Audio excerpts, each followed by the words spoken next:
So in last exercise we used tags. Now I'm going to discuss further a little bit about the structure of the program. Here, as you can see, we are working on main OB. If we are going to use main OB, we can create different networks like that. Like there's a first push button network. Okay, here's a mistake. It is using, I'm going to use lamp output, right? Okay, so yeah, in this network I'm operating first push button. In this section I'm operating second push button and lamp. So for example, you have 10 motors, you can create separate network for all the motors. So this is how network helps you to organize a program in a much better way. What's another cool thing is that you can create different functions block as well.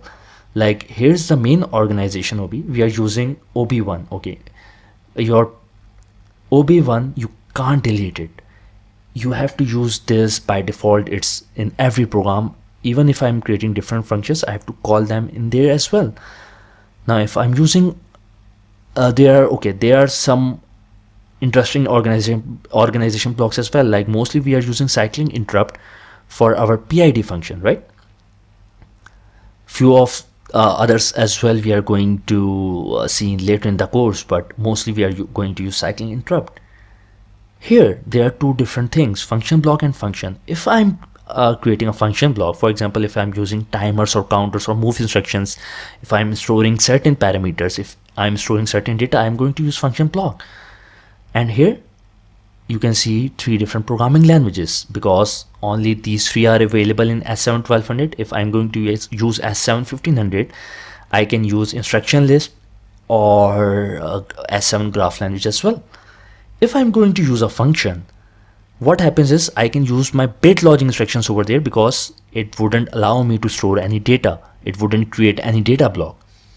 So for bit lodging instructions where I'm not storing any data, I can use function. For functions where I have to store some data, I can use function block, and I can create a global data block as well. For example, I'm using automating different water tanks. I can create a data block and use its parameters in that. It can be a little confusing right now, but we are going to check later on. For example, I'm creating one function block in FPD language. I have clicked OK. So as you can see, FP1 has been created, and I can create function over here as well. So now as you can see, function is created in green icon, function block is in blue icon, it's in ladder, and it's in FPD, which is quite interesting. For example, I'm using an AND gate over here. I can put some addresses.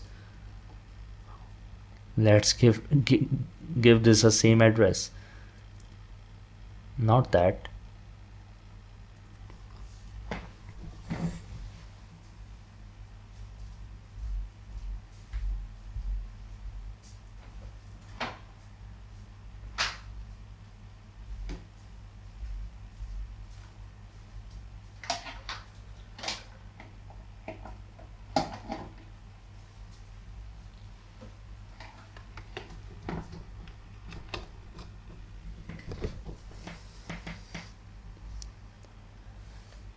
For example, I'm putting I 0.0 over here, I 0.1 over here.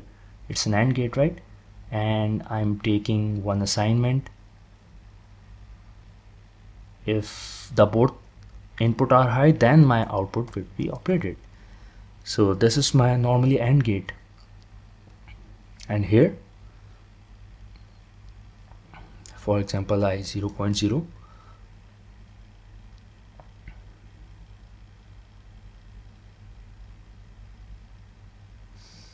Q 0.0.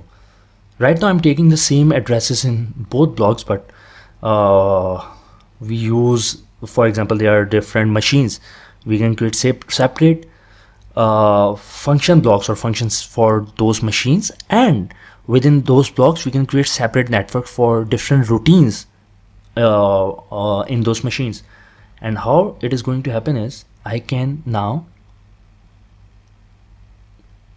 call that functions block into the main OB like that. See over here.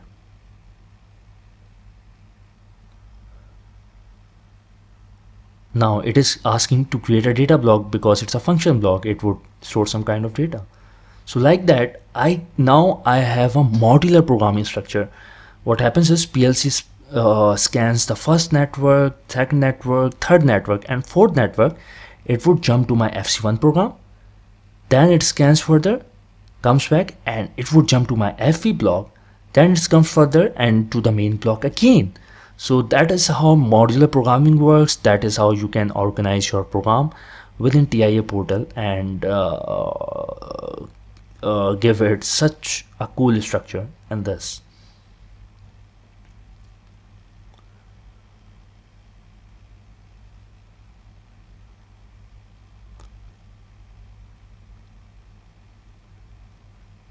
So in this lesson we have already created a program. What we are going to use is we are going to perform a simulation. Let me delete those functions that we had earlier created.